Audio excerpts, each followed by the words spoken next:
PM Modi ఇంకా అదానికి కొమ్ము కాస్తున్నాడా? మోడీ ఇంకా అదాని చెప్పినట్టే వింటున్నాడా? చూస్తుంటే అలాగే కనిపిస్తుంది. వాళ్ళిద్దరి అనుబంధం ఇప్పటిది కాదు.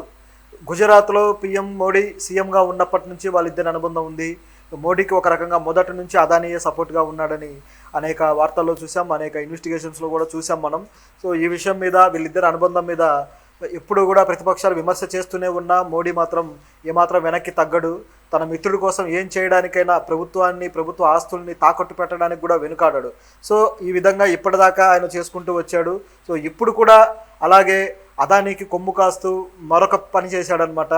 సో ఇది ఎలా ఉందంటే, ప్రభుత్వ వ్యవస్థల్ని ఎలాగైతే సిబిఐని, ఈడీని వాడుకుంటూ ప్రతిపక్షాల నాయకుల మీద, ప్రభుత్వాన్ని ప్రశ్నించిన వాళ్ళ మీద, అలాగే జర్నలిస్టుల మీద, వీళ్ళందరి మీద ఎలాగైతే ఈ సిబిఐని, ఈడీని ఉపయోగించి దాడులు చేయించి వాళ్ళని ఇబ్బంది పెడతాడో, వాళ్ళ మీద కేసులు పెట్టి ఇబ్బంది గురి చేస్తుందో ఈ బీజేపీ ప్రభుత్వం, అలాగే ఇలాంటి చర్య మరొకటి చేశారనమాట.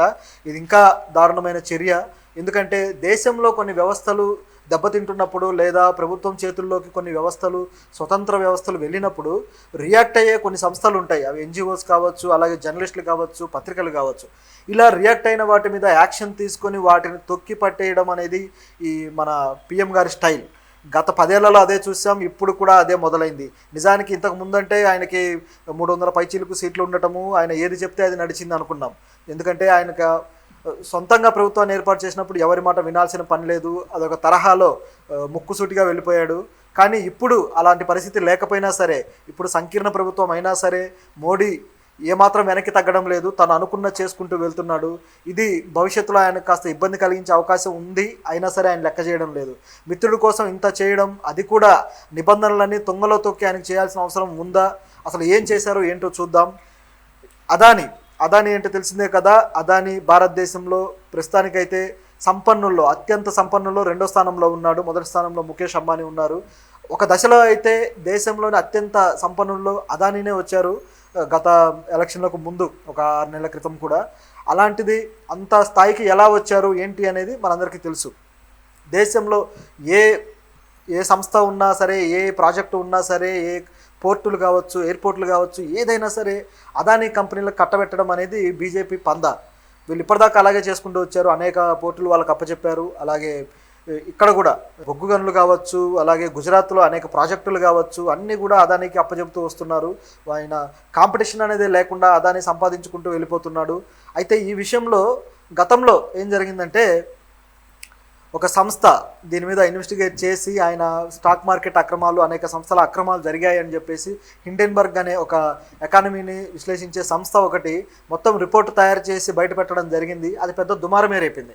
అంత దుమారం రేపిన తర్వాత దాన్ని ఖండిస్తూ అనేక పొలిటీషియన్లు, బీజేపీ గవర్నమెంట్లో ఉన్న లీడర్లు కావచ్చు, అలాగే బయట నుంచి కూడా బీజేపీ మద్దతు ఇచ్చే వాళ్ళు కావచ్చు, వీళ్ళందరూ మాట్లాడడం జరిగింది. సో కంగనా రనౌత్ లాంటి వాళ్ళు, ఇప్పుడంటే ఆమె పార్టీలో ఉంది, ఇంతకుముందు లేదు కాబట్టి. సో వీళ్ళంతా కూడా కావాలని, అంటే బీజేపీ వాళ్ళని అలా ఒత్తిడి చేసి మాట్లాడేలా చేసింది. ఈ సంస్థ సరైంది కాదు, ఈ సంస్థ ఆరోపణలు తప్పు, అది ఇది అంటూ. అలాగే దీని మీద ఏమాత్రం సిబిఐ కానీ, ఈడీ దాడులు కానీ జరగలేదు ఈ రిపోర్టును ఆధారం చేసుకొని. ఎందుకంటే తమకు కావాల్సిన వాడు తమ దోస్తు, తమ మిత్రుడు కాబట్టి ఆయన మీద ఎన్ని ఆరోపణలు వచ్చినా కనీసం ఈగ కూడా వాళ్ళనివ్వరు. అదే ప్రతిపక్షాల వ్యక్తులైతే, లేదంటే జర్నలిస్టులు మరొకరు అయితే మాత్రం వాళ్ళ మీద దాడులు చేయడం అనేది ఈ బీజేపీ వాళ్ళ స్టైల్ అనమాట. ఇదిలా ఉండగా ప్రస్తుతం ఏం జరిగింది అంటే, ఇలాంటిదే హిండెన్బర్గ్ లాంటిదే మరొక చర్య జరిగిందనమాట. అదేంటంటే, ఒక ఎన్జిఓ, స్వచ్ఛంద సంస్థ ఒకటి ఉంది. ఆ సంస్థ ఈ పర్యావరణానికి సంబంధించి, అలాగే ఆర్థిక అసమానతలకు సంబంధించి, వీటికి సంబంధించిన ఒక ఇన్వెస్టిగేషన్ ఆర్ ఒక విశ్లేషణలు చేసే సంస్థ. ఈ సంస్థ ఏం చేస్తుందంటే, అనేక రిపోర్ట్స్ కలెక్ట్ చేసుకొని ఏం జరుగుతుంది ప్రస్తుతం, ఈ సంస్థలు కావచ్చు, ఇవి చేస్తున్న కార్యకలాపాలు ఎక్కడెక్కడ ఎలాంటి కార్యకలాపాలు జరుగుతున్నాయి, ఈ పరిశ్రమలు, భారీ పరిశ్రమలు, వీటికి సంబంధించి కాలుష్యం ఎలా ఉంది, ఇవి ఎలాంటి కాలుష్యాన్ని విడుదల చేస్తున్నాయి, ఇది ఎంత ప్రమాదకరము, ఇలాంటివన్నీ కూడా అది సేకరించి ఒక విశ్లేషించి రిపోర్ట్ తయారు చేస్తుంది అనమాట. ఆ సంస్థ పేరు వచ్చేసి సెంటర్ ఫర్ ఫైనాన్షియల్ అకౌంటబిలిటీ అనే సంస్థ. ఆ సంస్థ వచ్చేసి అంతర్జాతీయ ఆర్థిక, అలాగే పర్యావరణ, అలాగే మానవాభివృద్ధి, మానవ హక్కులు, ఇలాంటి అనేక విషయాలను తీసుకొని అధ్యయనం చేసి దానికి సంబంధించిన రిపోర్ట్లు ఇస్తుంది అనమాట. ఇలా ఇచ్చే రిపోర్టులు బట్టి, అంటే అక్కడ అనేక విషయాలు క్యాల్కులేట్ చేయొచ్చు. అంటే ఈ పర్యావరణం ఏ విధంగా దెబ్బతింటుందని కావచ్చు, అలాగే ఆర్థిక పరమైన విషయాల్లో ఎకానమీ రేట్, గ్రోత్ రేట్ ఎలా ఉంది అని కావచ్చు, ఇలాంటి అనేక విషయాల్ని మనం అర్థం చేసుకోవడానికి అనుకూలంగా ఉంటుంది. అంటే ప్రభుత్వం ఒక విషయాలు చెప్తూ ఉంటుంది. ఇప్పుడు ఆర్థికంగా ఎకానమీ రేట్ మేము బాగా పెంచుతున్నాము అని చెప్పేసి, అద్భుతంగా పెరుగుతుందని చెప్పేసి. కానీ ప్రభుత్వం ఏంటంటే ఎప్పుడు కూడా వాళ్ళ గొప్పదనం చెప్పుకోవడానికి ప్రయత్నిస్తారు కాబట్టి వాళ్ళు చెప్పే ఎకానమీ రేట్లు, వాళ్ళు చెప్పే పర్యావరణ పరిరక్షణలు అన్నీ నమ్మే పరిస్థితుల్లో ఉండవు. ఎందుకంటే వాళ్ళకు ఇష్టమైన వ్యక్తులకి, వాళ్ళ అనుయాయులకి అన్నీ ఇచ్చుకుంటారు కాబట్టి. సో దీన్ని కొలవడం అనేది ప్రభుత్వం పద్ధతిలో ఒకలా ఉంటుంది, ప్రైవేటు సంస్థల పద్ధతిలో మరొకలా ఉంటుంది. ఈ ప్రైవేటు సంస్థలు ఏంటంటే వాళ్ళు పర్టికులర్గా వాళ్ళు ఎన్జిఓస్ కాబట్టి వాళ్ళ సొంత ఇష్టంతో ఇంట్రెస్ట్తో చేసే పని కాబట్టి ఇది కాస్త జెన్యునిటీ ఉండే అవకాశం ఉందన్నమాట. కాబట్టి ప్రైవేటు సంస్థల రిపోర్ట్లు అనేవి ప్రజలు కానీ జర్నలిస్టులు కానీ నమ్ముతారు, కానీ ప్రభుత్వాలు నమ్మవు. ఎందుకంటే వాళ్ళ మీద ఆరోపణలు చేసినట్టుగానో మరో విధంగానో వాళ్ళు భావిస్తూ వస్తుంటారు అనమాట. హిండెన్బర్గ్ మీద అలాగే యాక్షన్ తీసుకున్నారు. ఇప్పుడు ఈ సంస్థ కూడా, ఈ సెంటర్ ఫర్ ఫైనాన్షియల్ అకౌంటబిలిటీ అనే సంస్థ మీద కూడా, ఈ సంస్థకు ఏం చేశారంటే విదేశీ విరాళాల నియంత్రణ చట్టం ద్వారా దానికి సంబంధించిన రిజిస్ట్రేషన్ని రద్దు చేశారు.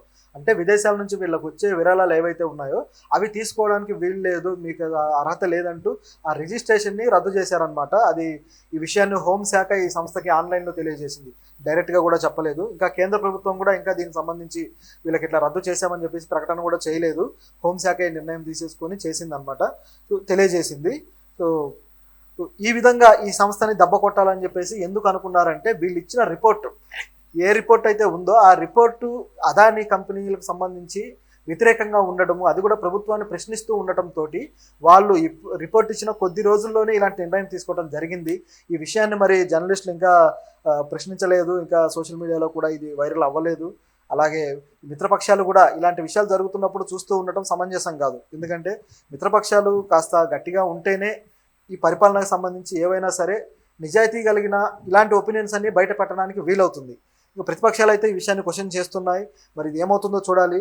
దీంతోపాటు అసలు వాళ్ళు ఏ విషయాన్ని పర్టికులర్గా పట్టుకున్నారంటే గుజరాత్లో కచ్ ప్రాంతంలో అదానీకి పరిశ్రమల కోసం కొత్తగా అదనపు పరిశ్రమలకి కొంత మంజూరు చేశారనమాట. సో ఇట్లా అదనపు ప్రాజెక్టులు మంజూరు చేయడం వల్ల వాటి వల్ల జరిగే పర్యావరణ నష్టం ఏదైతే ఉందో, పర్యావరణానికి సంబంధించి ఏదైతే కాలుష్యం కావచ్చు ఇవి నష్టపోతాయని చెప్పేసి వీళ్ళు రిపోర్ట్ తయారు చేయడం జరిగింది. కొన్ని రోజులకే ఏం చేసిందంటే FCRA రిజిస్ట్రేషన్ను కేంద్ర ప్రభుత్వం రద్దు చేసింది హోంశాఖ. ఇప్పుడు ఈ సంస్థ ఇబ్బందులు పడ్డట్టు అయింది. సో ఈ సంస్థ ఏం చేస్తుందో చూడాలి. ఇక మరికొన్ని రిపోర్టులు కూడా వీళ్ళు కలెక్ట్ చేసిన ప్రయత్నంలో ఉన్నారు. మరి ఆ ప్రయత్నం వీళ్ళు ఆపేస్తారా లేదా ప్రభుత్వంతో కాళ్ళబేరానికి వెళ్తారా ఏంటో తెలీదు. కానీ ఈ చర్య మాత్రం తీవ్రంగా ఖండించాల్సిన చర్య. ఎందుకంటే అదానీ కోసం మోడీ పనిచేస్తున్నట్టుగా ఉంది. అదానీని నిలబెట్టడానికి, ఆయన కంపెనీలని, ఆయన ఆర్థిక సామ్రాజ్యాన్ని కాపాడడం కోసమే పనిచేస్తున్నట్టుగా కనిపిస్తుంది. గత ఎలక్షన్ల ముందు కూడా మోడీ ఒక మాట అన్నారు. ఈ రాహుల్ గాంధీ నిన్నటిదాకా అదానీ అంబానీకే మేము సేవ చేస్తున్నాం అన్నట్టు మాట్లాడారు. ఈ రోజు ఎందుకు మాట్లాడటం లేదు, అదానీ దగ్గర ఎంత తీసుకున్నాడంటూ మోడీ రాహుల్ గాంధీని ప్రశ్నించాడు. చాలా విచిత్రంగా అనిపించింది ఇది విన్న అందరికీ కూడా. రాహుల్ గాంధీ కూడా ఎస్ నేను మళ్ళీ ప్రశ్నిస్తా, మీరు సమాధానం చెప్పన్నట్టు ఆయన తిరిగి కౌంటర్ ఇవ్వడంతో మళ్ళీ మోడీ సైలెంట్ అయిపోయారు.